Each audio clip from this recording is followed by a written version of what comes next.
Hello everybody, welcome to my channel Easy Learn. I hope you like my videos. If you like it, don't forget to make like, subscribe and share. Also, click the bell for notification. My name is Miss Raghda Marwan.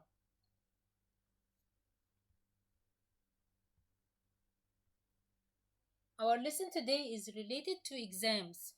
If you are asked to write about any topic or any theme, you have to write about pros and cons of something like computer, mobile phone, internet. Okay? What do you mean by pros and cons? Pros means good sides.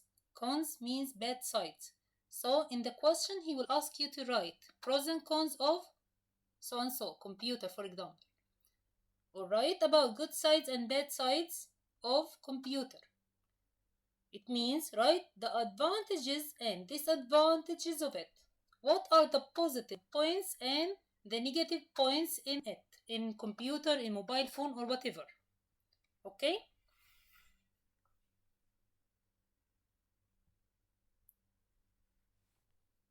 First of all, you have to read the question carefully to answer these ideas. What is the essay about? Or what is the paragraph about? For example, it's about computer.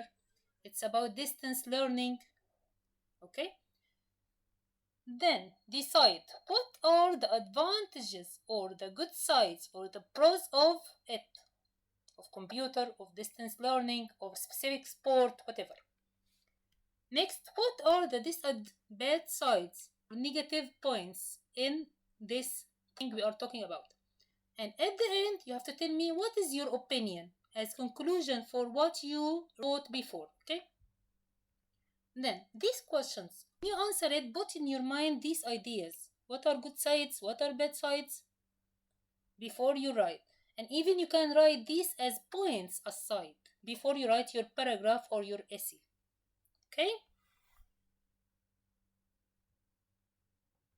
Today I'm giving you two examples of writing pros and cons of specific important points you have in your syllabus. For example, going sailing as a sport. You are asked to write about going sailing. You will write about advantages and disadvantages, positive things and negative things, good things and bad things, okay?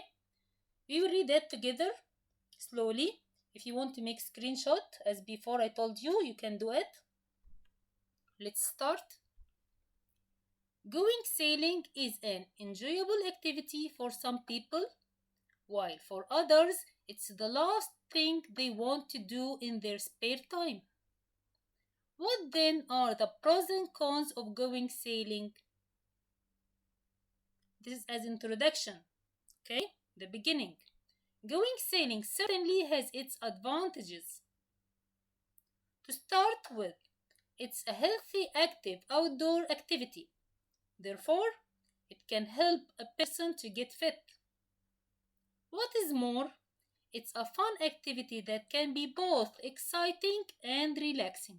So we talked about the good side, the positive points, the advantages, and we started with to start with.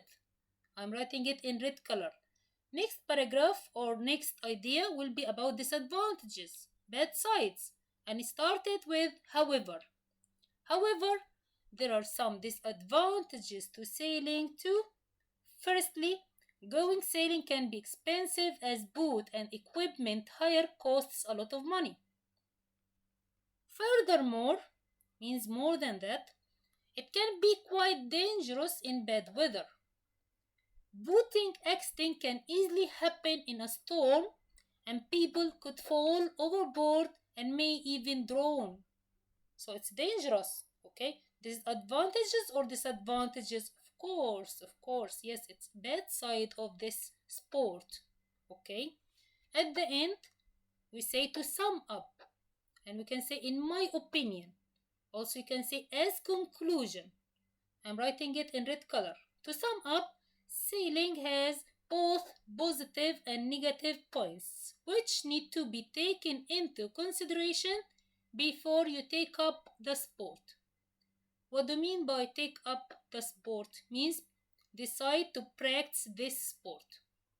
Okay, so this is the first essay or paragraph about going sailing.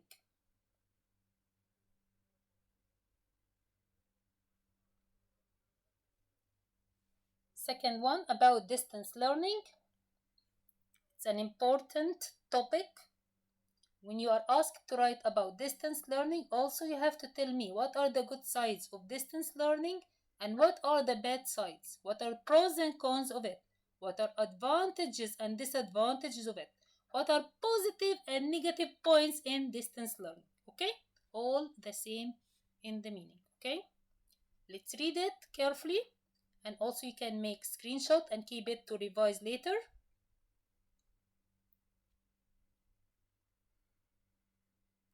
Distance learning, often called distance education, is the process where students use the internet to attend classes and complete courses without having to physically attend a school. In one hand, distance learning offers wide variety of opportunities to students to attain higher education.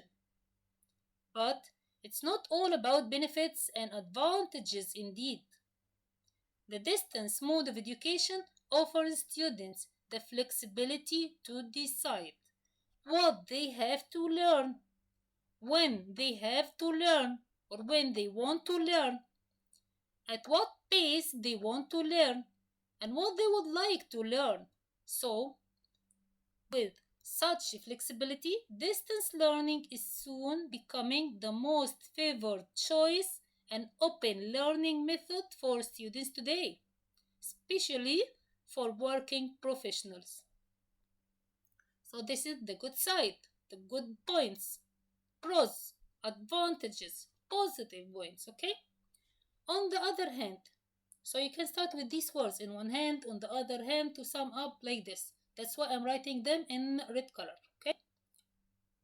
On the other hand, sometimes students will find there are technical difficulties with online learning.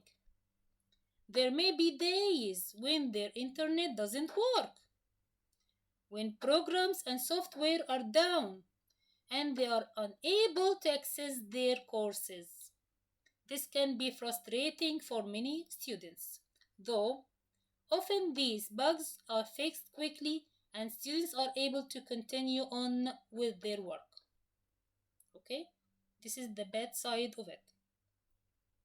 We are talking about distance learning. Concentrate, and we have to write aside the good points and the bad points before we start writing. At last, to sum up, as conclusion, in my opinion, start with any word of them, okay? To sum up, while online learning may not be for everyone, many of the questions students have about distance education can be answered. Many students will find that for them, the pros greatly outweigh the cons when it comes to considering distance learning, or when it comes into your consideration, or when we are talking about distance learning. Okay, that's all for today.